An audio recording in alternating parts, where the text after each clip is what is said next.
Malay fua maya sa mo le nei tai au fau. O maya se o tātou tāpua i atu i le atua. Ua whaalongo ia le siu fofonga, saulo e. Se hane mea ua e saua mai ia ia te au.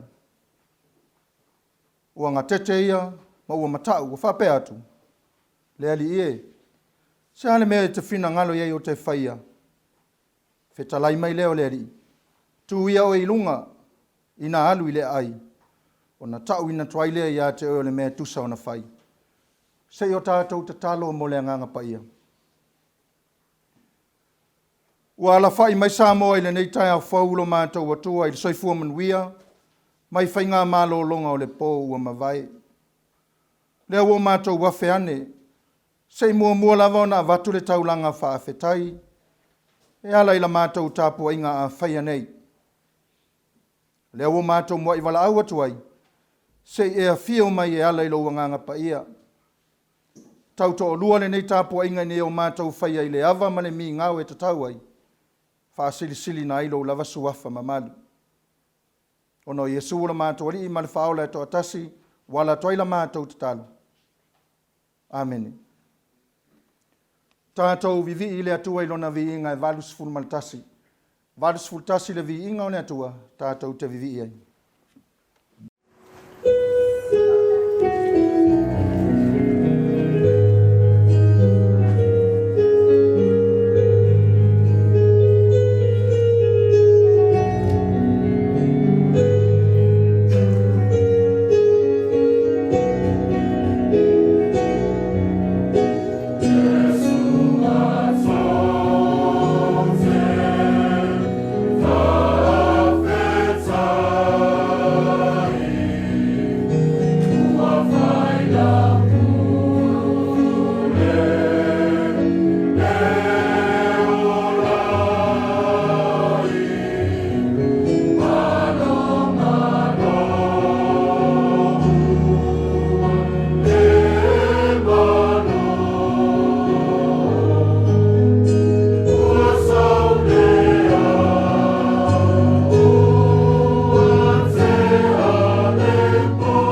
faitau wina o le tusipa ia.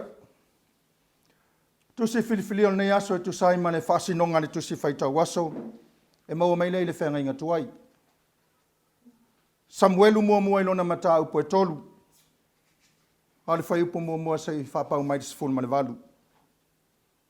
Samuelu mua ilona mata upo e tolu, a lona whai upo mua se i whangata mai tisifulu ma le walu. Whafofonga mai ia, i le faitau wina o le tusipa ia. Sa auna le tamo Samuelu i le ali i luma o Eli. O vala foi le afionga le ali i o naso, ua le whaalia mai soo.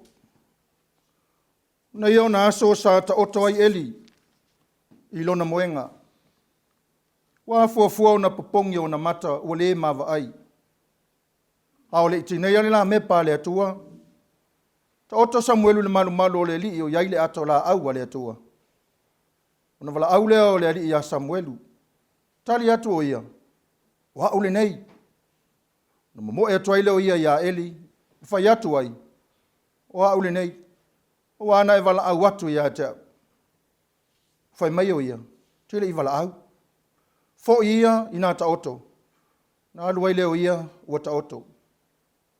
O toi wala au wha alua le ali Samuelu e. Tula ai leo Samuelu walu atu ia Eli. Whai atu iai, oa ule nei, wana e wala au atu ia te. Whai mai o ia, tā e, o te le i wala au atu. Fo ia ina ta oto. A o Samuelu, ele i o ina i loa e ia le ali. Ele i wha alia fo ia te ia le afionga le ali. Toi wala au le ali ia Samuelu, o le fo i wha tolu lea. Tula i leo ia, walu atu ia Eli o whai atu, oa ule nei, wana e wala au atu ia tea. O na iloa ile Eli, ua wala au le ili tama. Whai mailau Eli a Samuelu, anuia ina ta oto. A whai e wala au atu ia te oe. E te whai atu iai, whetalai maia, le ali e, wa olo whanongonongo atu ula ua wauna. Na alua leo Samuelu, ta oto ilo na moenga. Wa fio maile li, ona tu le mawala au, pei ono lua i whai. Samuelu e, tale atuai leo Samuelu, whetalai mai ia, waulo whanongolongo atu la wa wauna. Talai mai leo le li ia Samuelu whauta, o le au whaia se mea i Israelu. E ta itasi umau e whanongolongo ai, ma ta alili ai ona talinga uma e lua. O le asa o te whatau nuu ai ia Eli, o mea uma no whai atu ai lona ainga. O te amataina, ma o whai uina lava. O tau tino atu ia te ia, o te wha sala lona ainga e whavavau. Ona o le pangota ua ia iloa. A wā o nā talii, ua whai mea whetuu ina i ila ua. A ua ia le tā ofi ia te ila ua. O le mea lea, wa au tau tō ai le ainga o Eli. E le wha mangalo ina le pangota le ainga o Eli, i se taulanga, po se me foa i mai e whaavavau lava. Ua ta oto Samuelu se ia o le tae au. O na toa i leo pui o le fale o le Eli. A ua fefe Samuelu e whailo atu ia Eli, le mea na whaalia mai. Ua wala au Eli a Samuelu, ua whai mai. Ta e, Samuelu, ua tali atu o ia, o a ule nei. Whai mai leo ia. O le ale upuna whetalai mai ai ia te oe. Au alawa ni e na nā ia te au. Ia whapea ona whai e le ali ia te oe. Ma ia whaopo iai. Pe a whai e te na nā ia te au se upo uma na whetalai mai ai ia te oe. Ona whai loa le Samuelu upo uma. Ua le nā tia se mea ia te ia. Whai ane i leo ia. O ia o le ali. Ia whai e ia le mea e whina ngalo ai ia te oe. Whamanuia mai lea tua e ala tātou whaitau ai, ma whaalongolongo ia na tusipa ia. Tu maua tupe ia te ialo na viinga, nei masa ia o le whavavau lava. Amen. O le launga le soafa mamalu o le atua le tama, le alo male anganga pa ia. Amen. Maole matua i le Samuelu mua o lona mataupu e tolu. Alona fai upa se fulu o te toi fai tawina. Wa fio mai le li. Ona tu lea mavala au pe ona ruai fai. Samuelue. Talia tuai leo Samuelu. Fetalai mai ia. Wa la o faa longo atu la au auna. O le manatu au tu le nei aso e tu sai ma le whaasinonga le tusi whaita waso. Whaalongo ma o awina. Whaalongo ma o awina. O le whaalongo. O le ulua i whalea onga lava lea. Nama manu ai le wafe so o tai o le atua. Ma isora elu le tala whaasoropito. O le filifilia e le atua o isora elu e whaimanu. Sama tua mana o mia lava e le atua. Lele lei o le whaalongo. Aina whapea foi so se tasi lava e wala wina e le atua. I le whiau mane ngā ruenga. Ia le lei le whaalongo. A o le whaalongo. E o whaatasi ma le usta i whetalainga tu sao mai le atua. Wa o le whaalongo o le awala lea o le au awina. E tu wina i whaile mana. E o mai whaatasi ma le poto. O le ata mai.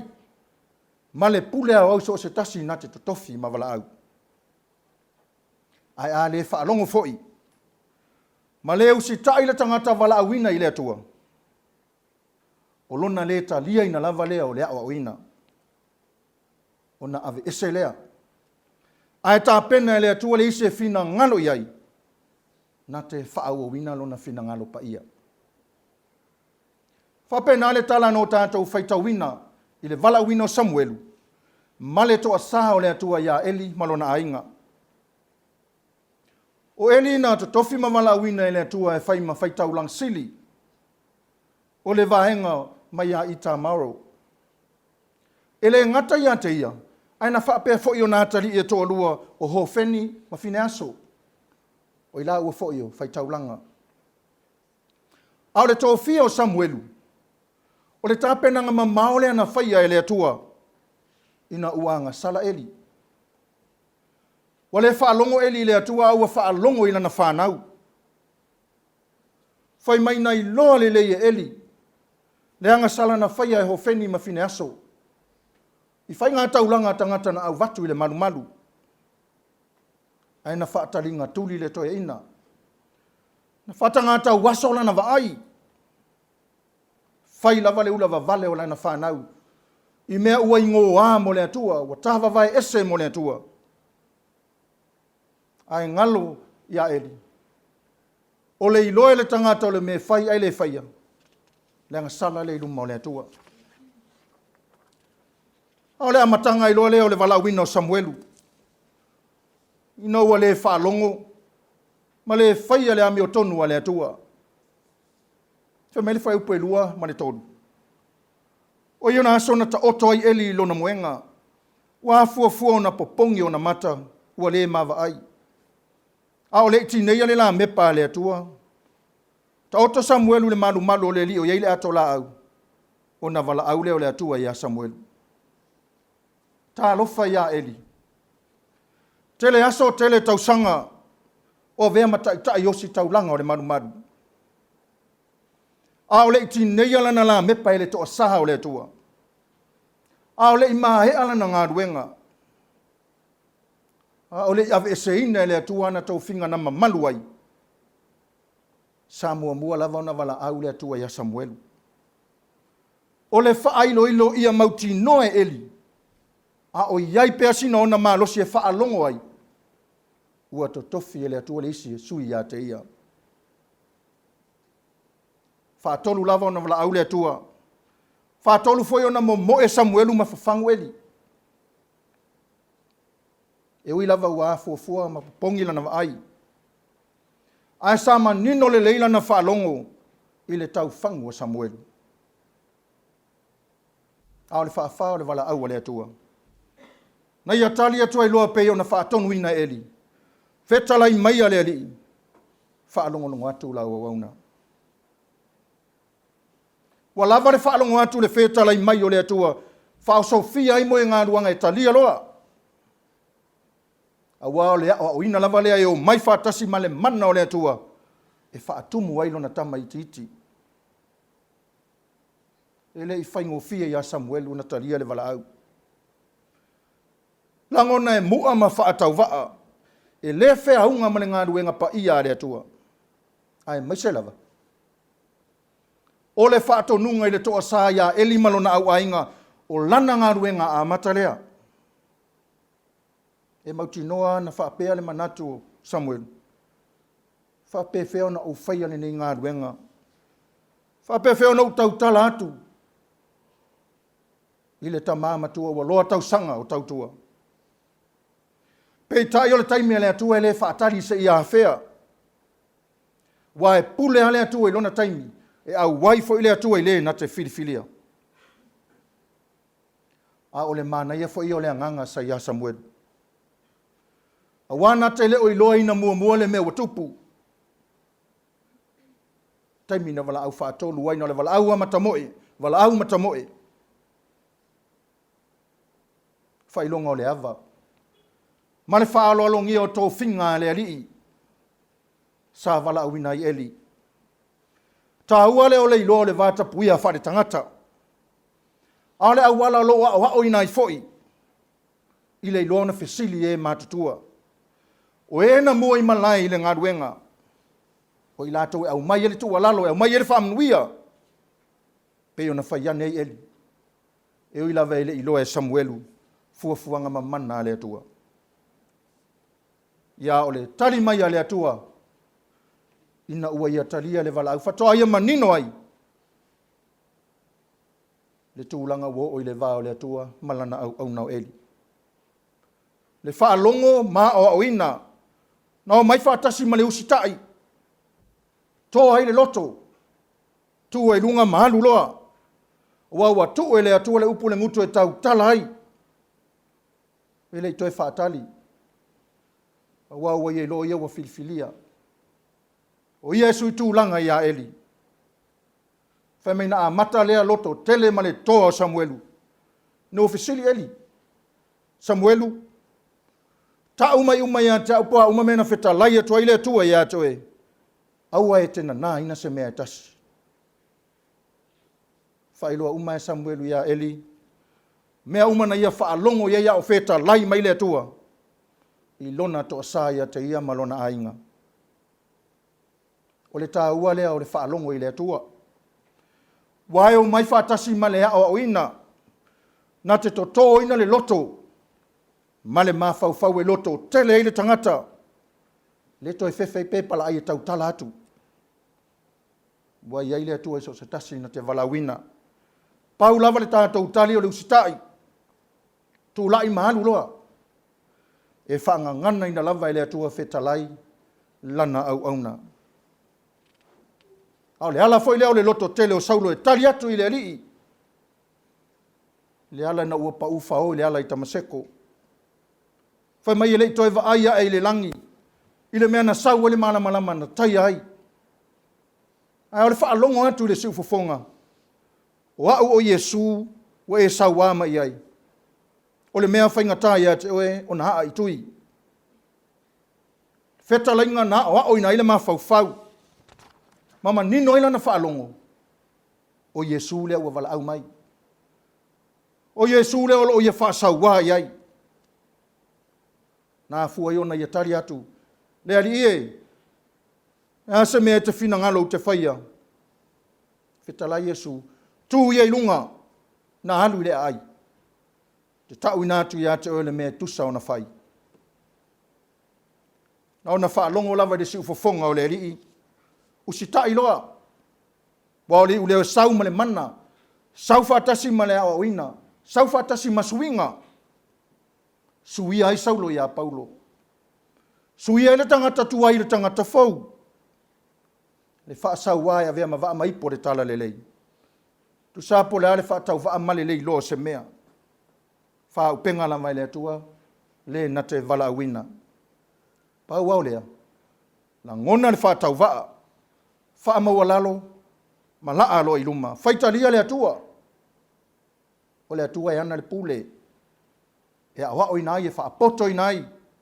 Wha atonu ai le ami o tonu. I manuia au mana ngā ruenga. ua whai ma ave au le tala le lei nu ese. Samoae, ao sauni atu e uswa i au mga ruenga le ne yaso.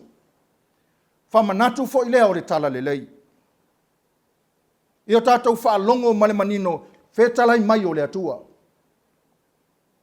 O le wala awina e saufa atasi male a o awina.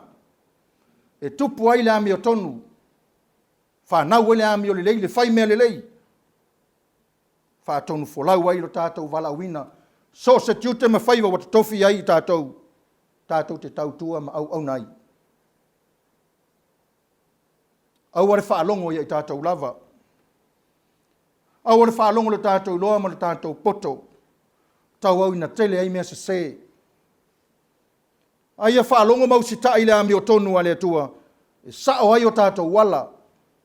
Tonu ai a tātou whaatinonga. Ai meso tātou whai unga whai e fia. Fia mai ai le atua. Ma whaamanuia i au whai walo fia ao le ne yaso. Au ane ingalu.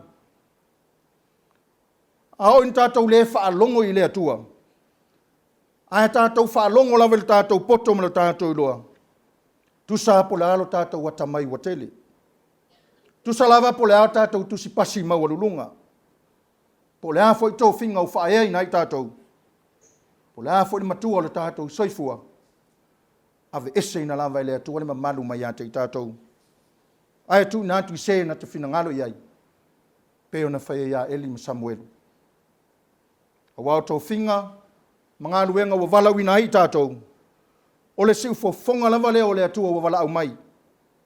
Ia tātou whaalongo, talia, tātou wolo e whai. Ia whai mane wha maoni, whai mane ami o tonu, whai mane wha lango lango ma wha moe moe i le atua.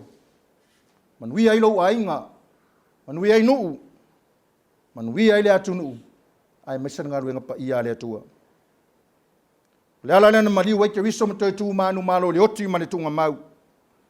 O le wha moe moe wa tā pena ina le atua.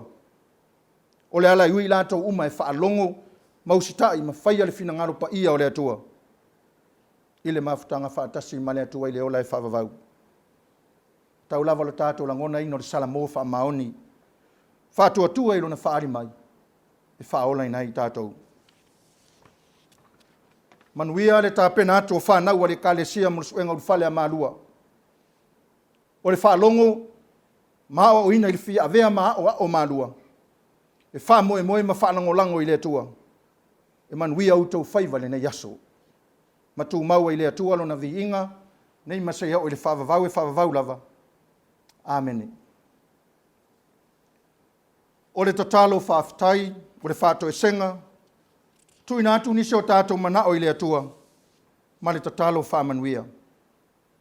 Se o tātou wifo, ma tatalo i le atua. Le atua pa i aelo mātou tama e whaavavau. O le atua o le alofa muti muti vale umalava. Tele ngese lau toa sā o lau alofa, o tele pele reo mō Samoa. O mātou whaafetaia lau alofa, ma lou wha maoni mo se o mātou watu nuu mauna tangata. Wao lea o mātou mōri mawina le neitai au fau. Ina ua ala whai mai Samoa, ma lau e kāre sia mai whainga mālo longo le pō. I le mālosi ua whaafauina. Whaafetai anga le lei. Lo mawai pele mālosi e whaalongo, ma whaatino ai tau whinga ese uwala auina i le soifua ma le ola. Tau tu ai a inga le nuu. Le malo ma le kāresia. Whawhetai au a fionga pa ia. Whamanatu ma whaatontonu wholau mai pēr ia i mātou. Mala mātou savalinga whaaleanganga.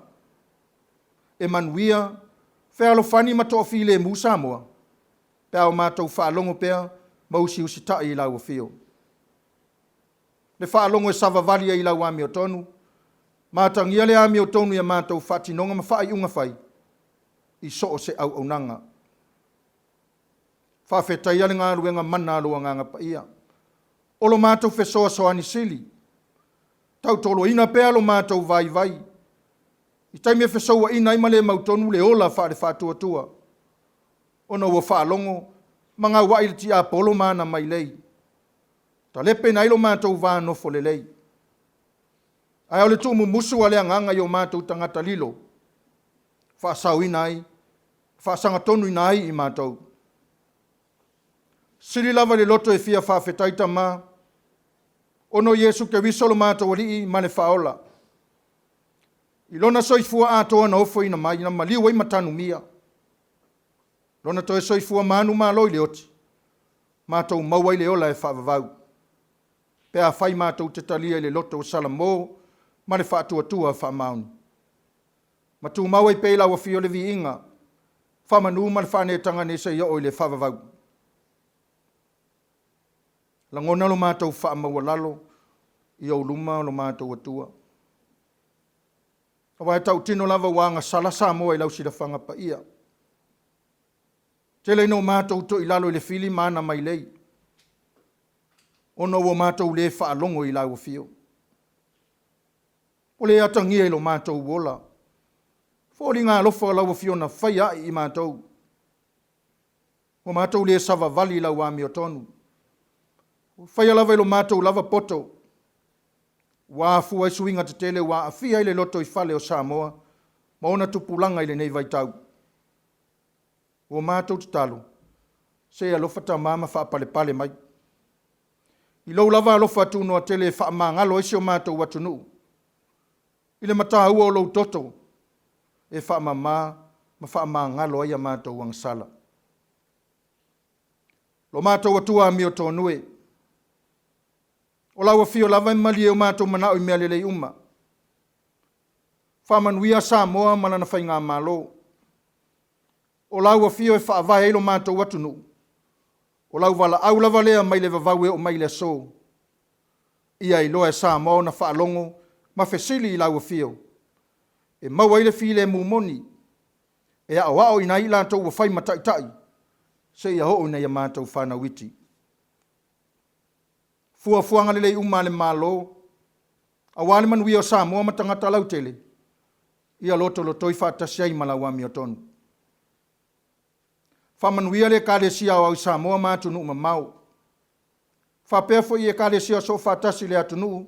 Male ngā ruenga o le tala le leia wale ola whaale nganga. So se au unanga fo i o ngā lulu e ai.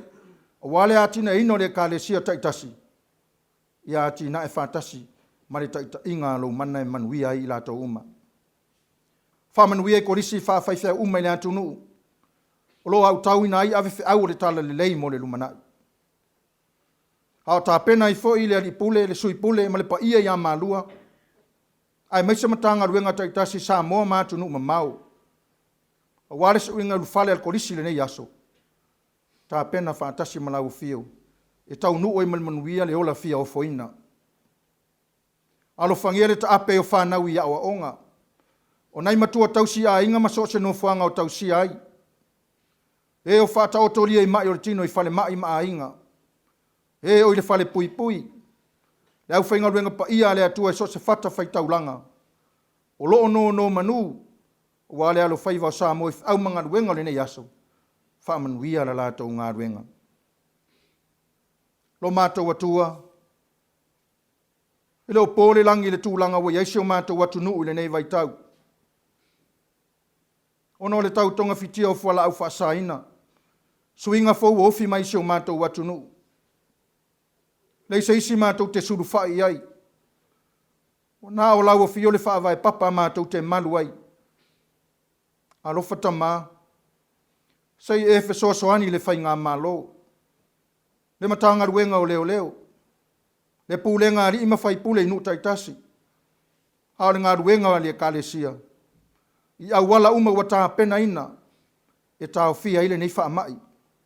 Ia lawe ina Samoa mo ona tupulanga mo nei. Mātai au. Nisi fo i o ala whai mai ni wha anoanoanga. Wha maa whana lo wanganga. Oe wheu fia maua se fe sosoani. So se vaenga o le lalolangi. Ono taua ma fe vai inga. Alofa lau fio malavea ia i lātou. O nisi au a mātou te talo. Whātasi lava mal te talo i le leo le loto o le tangata lava ia mātou te ofo ina o mātou. Whaia pe iai lau fina ngalo. Aua nei whaia o mātou loto. Hao le manuia ma le file e mua o fio le atua lo mātou tamā. Le alofa silisilia so Yesu ke wiso mato wali iman faola to atasi. Ile man maftanga mana ulava fio nganga pa ia. Tu maule lungo Samoa atoa, male la lolangi atoa. Nei masaya o ile whaavavau, e whaavavau lava. Amen.